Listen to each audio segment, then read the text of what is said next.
Online disinhibition affects our daily living since the pandemic started. We learn so many things that help us and negative things that affects our lives. But in the end of the day, we learn how to cope up and live on and focus more on the positive things that matters to us. Good day. My name is Walin Aaron and my partner is Angela Escario. Today we will be discussing the effect of online disinhibition. What is online disinhibition? Online disinhibition is when people behave differently in real life and on social media platform. The anonymity is one of the principal factors that creates the disinhibition effect. Disinhibition can be defined as the inability to withhold a prepotent response or suppress an inappropriate or unwanted behavior. It can refer to the production of socially inappropriate comments or actions. Online disinhibition effect is the lack of resistance one feels when communicating online in comparison to communicating in person. People feel safer saying things online which they would not say in real life because they have the ability to remain completely anonymous and invisible. Behind the computer screen, apart from the anonymity, other factors such as asynchronous communication, empathy, deficit or individual personality, and cultural factors also contributed to the online disinhibition. The manifestation of such an effect could be in the both positive and negative directions. Thus, online disinhibition could be classified as either benign disinhibition or toxic disinhibition. Strengths. Online disinhibition gives us freedom to express ourselves in cyberspace without worrying about what other people think.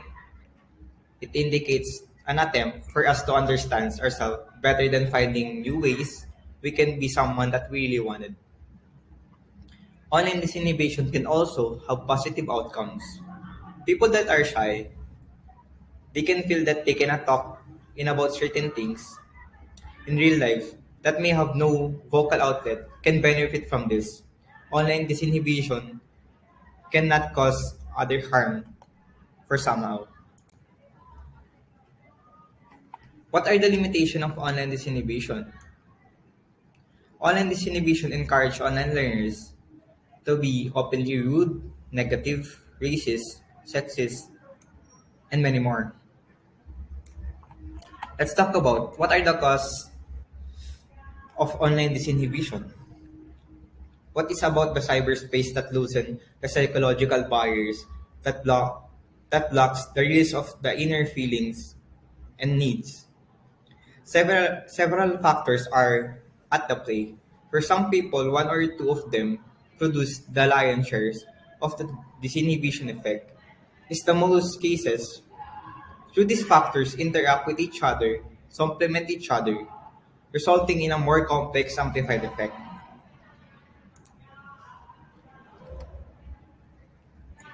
In the worst case scenario, they may engage in cyberbullying and causing offense in general and emotional. Now, let's tackle the practical application of online disinhibition. Let me call my partner Angela Escario to discuss this topic.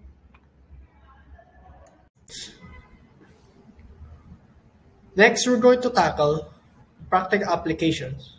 A basic example is people might post things to their Facebook walls that they will never tell each individual Facebook friend they have.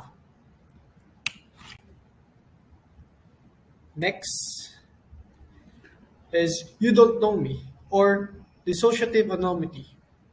On the internet, most of the people you encounter can easily discover who you are unless some technologically savvy people may be able to detect you.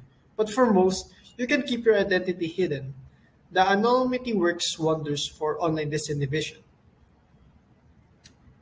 Next, you can't see me or invincibility.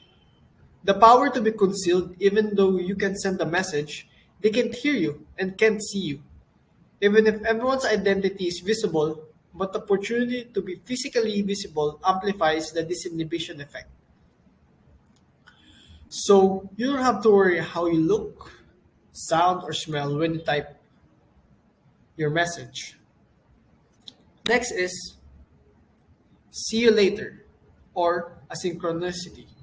In email and message boards, communication is asynchronous. People don't interact with each other in real time. Others may take minutes, hours, days, or even months to reply to something you say. Next is it's all in my head or solipsistic introjection. Absence of face to face can affect our mind. Having conversation online makes us interjected to think that in our imagination we are having our own dialogue by making our own voice and face for the character inside our head. Next is it's just a game or dissociative imagination. People may feel that imaginary characters they created exist in a different space. The one's online persona, along with the online other, live in a make believe dimension, a dream world, separate and apart from the demands and responsibility of the real world. To end this, so we faced 2 years of pandemic and basically 2 years life in cyberspace. All we have is the computer and us. So this results us to develop boundaries on how we differently deal our emotions virtually and in face to face. Online identity is a different reality of traits and behavior that are just different from offline. Neither one is true.